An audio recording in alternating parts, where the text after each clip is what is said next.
Hello students, in the forthcoming modules we shall be studying protease inhibitors and amylase inhibitors. But before studying these inhibitors, we shall also study in brief the definition, importance and the role of enzymes in our body. We shall also study their mechanism of action and what are the enzyme inhibitors. We shall be revising the roles of digestive enzymes since protease and amylase enzymes are concerned with digestion of proteins and starches respectively. Along with this, we will also discuss the role of enzymes in some metabolic disorders and their therapeutic application. Hello students, in the forthcoming modules we shall be studying protease inhibitors and amylase inhibitors. But before studying these inhibitors, we shall also study in brief the definition, importance and the role of enzymes in our body. We shall also study their mechanism of action and what are the enzyme inhibitors.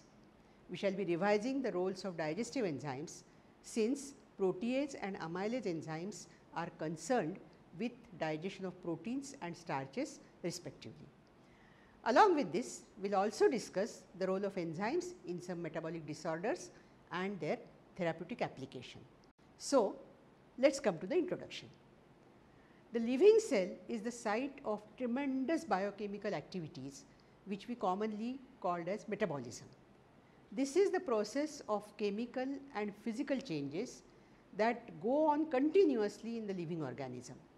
This includes build-up of new tissues, replacement of old tissues, conversion of food to energy, disposal of waste material, reproduction, in fact all the activities that we characterize as life.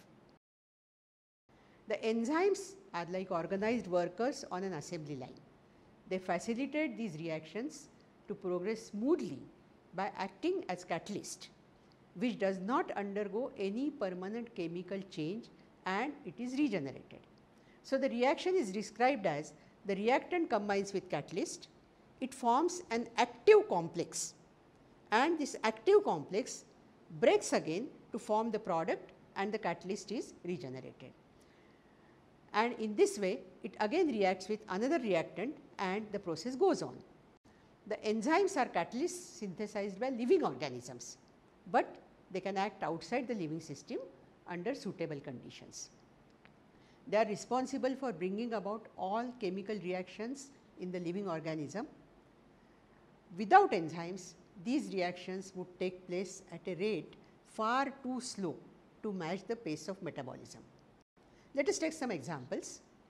The oxidation of fatty acid to carbon dioxide and water is not a gentle process when carried out in laboratory. Extremes of pH, high temperature and corrosive chemicals are required. Yet in the body such a reaction takes place smoothly and rapidly within a very narrow range of pH and temperature. In the same way, when the average protein is to be hydrolyzed, it is boiled in the laboratory for about 24 hours in a 20% HCl solution to achieve complete breakdown. However, in our body the breakdown takes place within 4 hours or less under the conditions of mild physiological temperature and pH. Now, a very special feature of the enzymes is their specificity. One of the properties of enzymes is that makes them so important, they exhibit high specificity relative to the reaction they catalyze. Some enzymes exhibit absolute specificity, that is they will catalyze only one particular reaction and they will form only one product. Other enzymes will be specific for a particular group of chemical bond or a functional group. The first is absolute specificity, that is the enzyme will catalyze a reaction between specific substrate or substrates and to yield specific products. Second type is group specificity. The enzyme will act only on molecules that have a specific functional group. For example, an amino group, a phosphate group or methyl group. Third type of specificity is bond specificity or linkage specificity.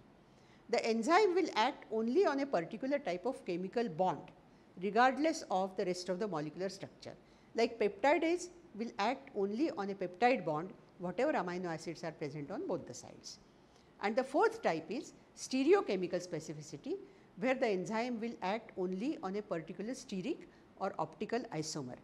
For example, either the D-glucose, D-galactose and like that. Next, coming to the naming and classification of enzymes. International Union of Biochemistry initiated the standards of enzyme nomenclature, and which they recommend that the enzyme name indicates the substrate on which it acts upon and the type of reaction catalyzed. And in this way, of course, the originally studied enzymes like pepsine, rennin, trypsin, etc. are known by their common names, but most of the enzymes which are studied after that, they include the name of the substrate and the type of reaction catalyzed, and the enzyme name ends in the ase. For example, alcohol dehydrogenase, that means the substrate is alcohol, the reaction is dehydrogenation, and the ASE indicates that it is the name of an enzyme. Now, depending on the type of reaction they catalyze, they are classified into 6 functional classes, and this classification is called as EC number classification. This classification is by International Union of Biochemists, and this includes EC1. EC1 is oxidoreductase, EC2 transferase, EC3 hydrolase, EC4 lyase, EC5 isomerase and EC6 ligase.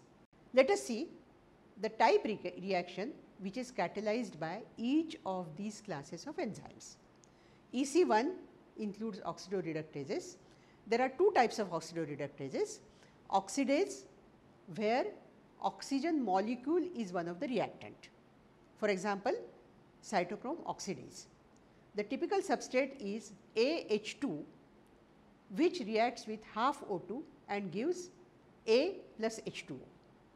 Second type of oxidoreductase is dehydrogenase, where oxygen is not involved, but transfer of electrons or transfer of hydrogen occurs without the involvement of oxygen molecule, but still it is a oxidation reduction reaction.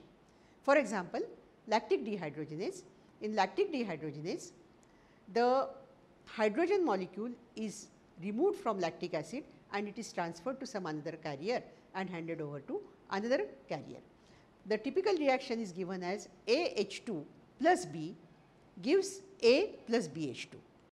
The second type of reaction is EC2. These are called as transferases.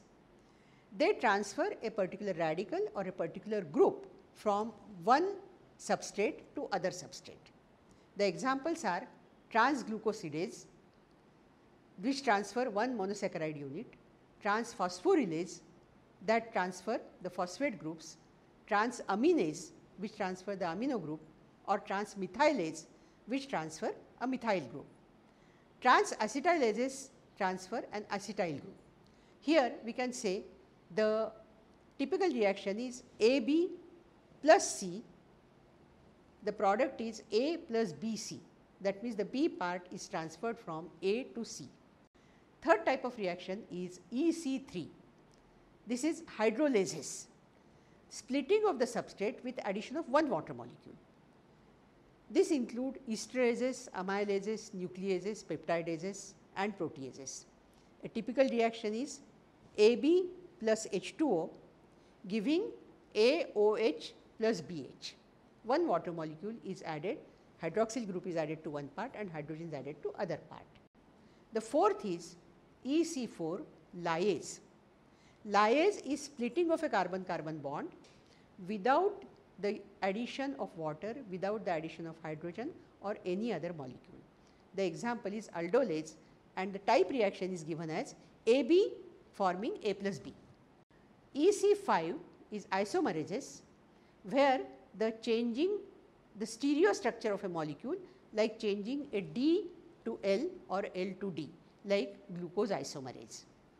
Sixth is EC6 ligases, where two different molecules are joined to each other and the energy required for joining is provided by hydrolysis of a high energy phosphate bond on ATP or some other triphosphate.